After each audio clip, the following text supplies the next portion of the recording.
राहुल ने उसकी स्माइल देखकर कहा, तूने कुछ किया है क्या? कुछ नहीं, यह कहते हुए शिव वहां से चला गया।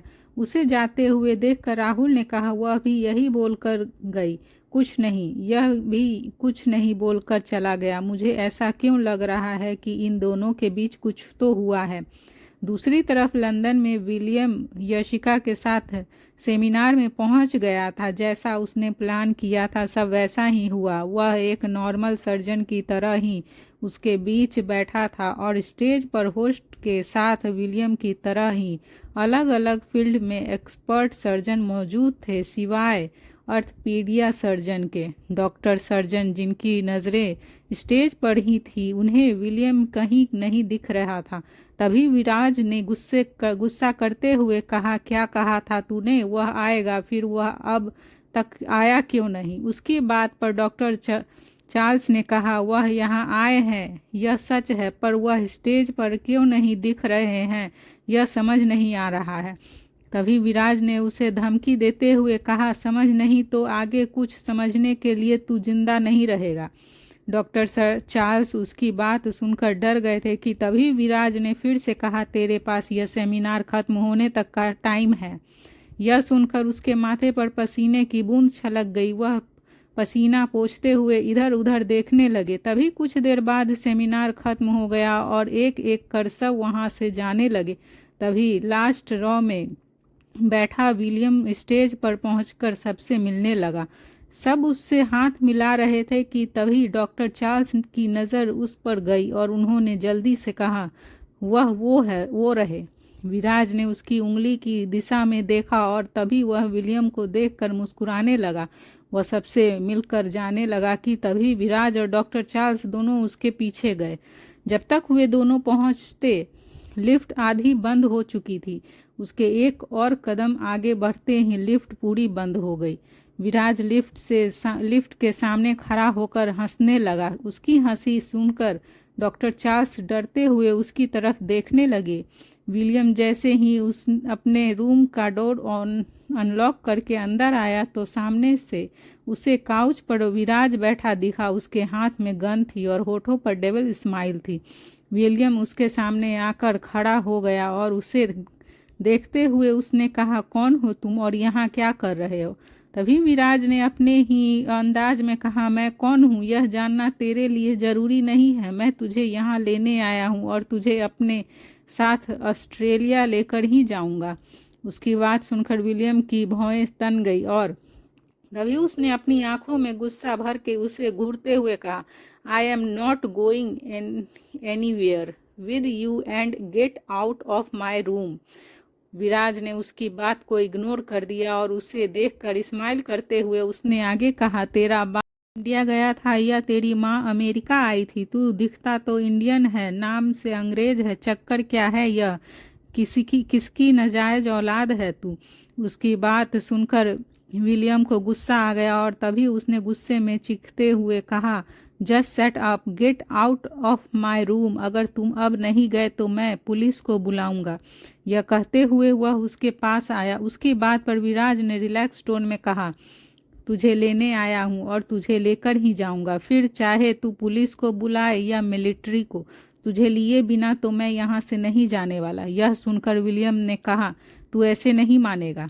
यह कहते हुए वह अपना सेल फोन निकाल कर पुलिस को कॉल करने लगा, पर तभी विराज ने उसके ऊपर गन पॉइंट करते हुए कहा, फ़ोन रख। विलियम ने उसकी तरफ देखा और उसकी आंखों में देखते हुए कहा, तुझे क्या लगा मैं इससे डर जाऊंगा?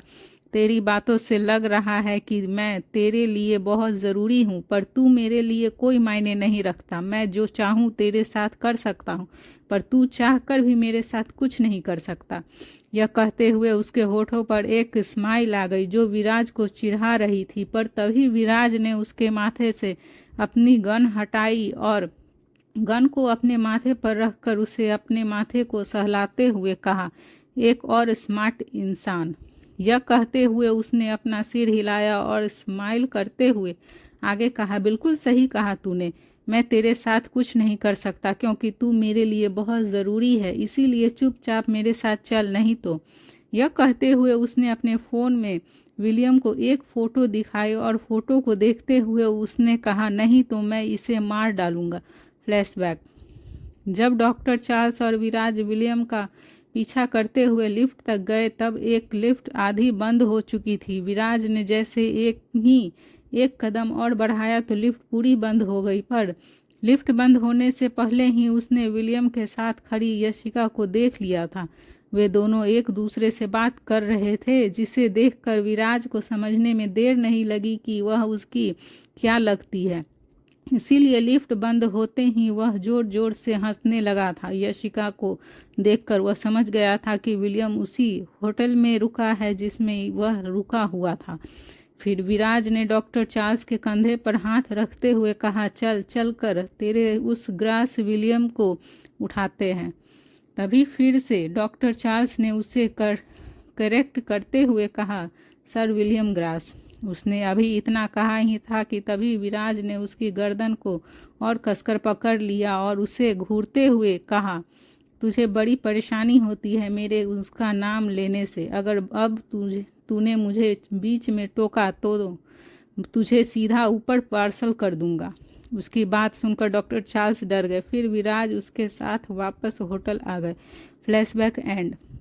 विराज के फ़ोन में उस फोटो को देखकर विलियम ने गुस्से में उसकी कॉलर को पकड़कर कहा, वेयर इज सी। जिस पर विराज ने कहा, मेरे आदमियों के पास है और हाँ, कुछ घंटों में वह ऑस्ट्रेलिया पहुंच जाएगी। अब बोल, क्या अब भी तू मेरे साथ जाने से मना करेगा? उसकी बात सुनकर विलियम ने उसकी कॉल को छोड़ दिया और गुस्से से उसे घूरने लगा। तभी उसने मन ही मन खुद से कहा, मैं आ रहा हूँ यशिका, मैं तुम्हें कुछ नहीं होने दूंगा। फिर विराज ने उसकी कॉलर को पकड़ते हुए कहा, चल अब।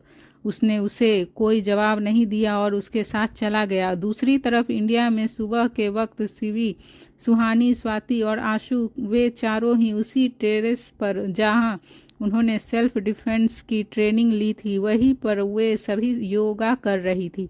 रिहान भी अपनी बालकनी में दोनों हाथों की हथेलियों को फ्लोर करके जमाए दोनों पैरों को ऊपर किए उल्टा लटका हुआ था।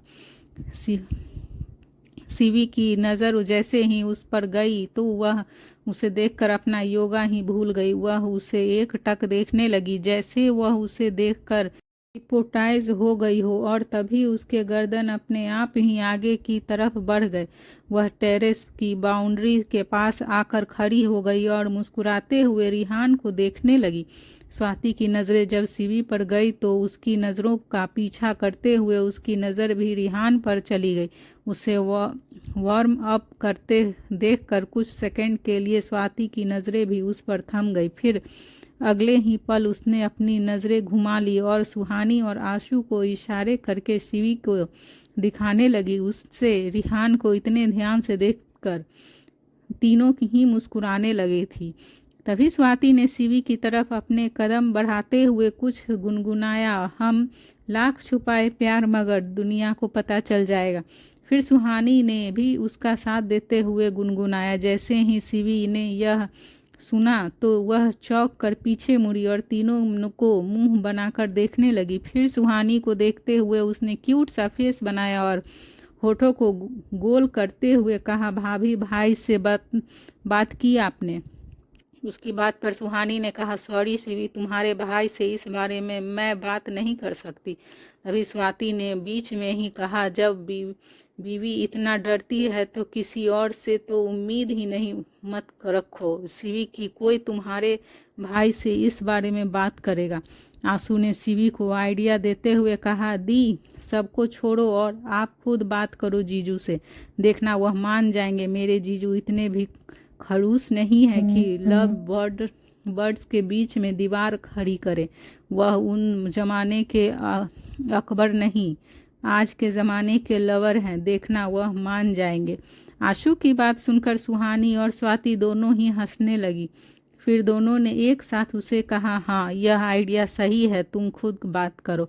शिवी ने तीनों को गुस्से में देखा और उन्हें घूरते हुए कहा, तुम तीनों यह कह दो कि जाओ शिवी, खुदकुशी कर लो, मैं कर भी लूँगी और खुशी खुशी खुद को सूली पर चढ़ा भी लूँगी, पर भाई से बात करने की हिम्मत ना बाबा ना मुझ में नहीं है। उनकी बात सुनकर तीनों उसे समझाने लगी। कुछ देर तक उसे समझने के बाद लास्ट में उसे उसकी बात माननी ही पड़ी।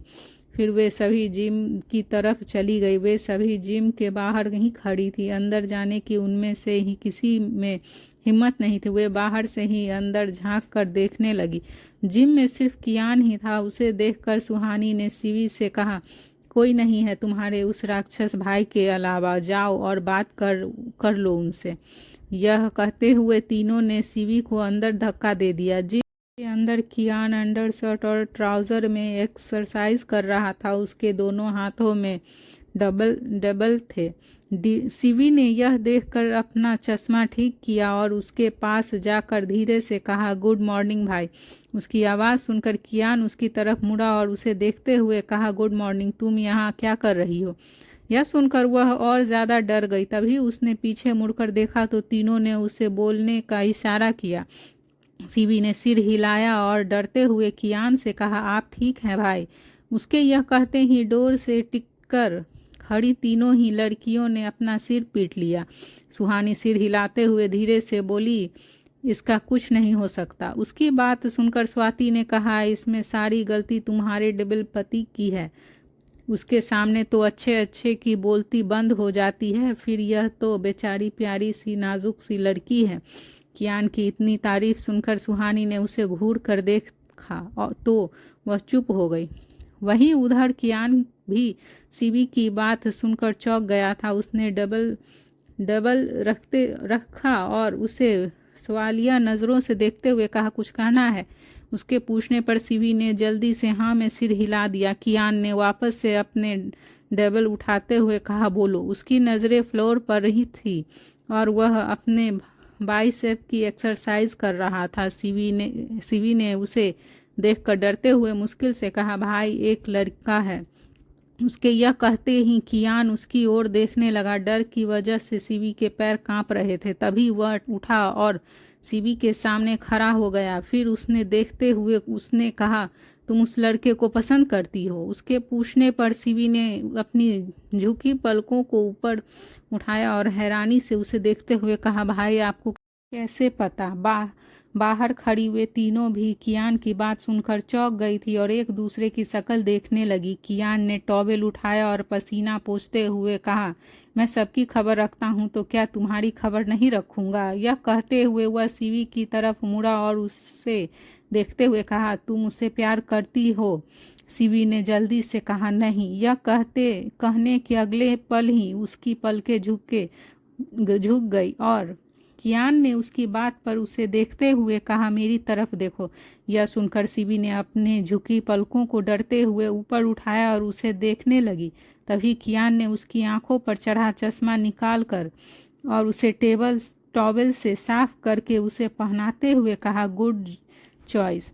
यह सुनकर सीवी ने धीरे से स्माइल करते हुए कहा, सच भाई? कियान ने उसके सिर पर हाथ रखा और उसके सिर को सहलाते हुए हाँ कह दिया। डोर के पास खड़ी तीनों भी कियान की बातें सुनकर खुश हो गई थी।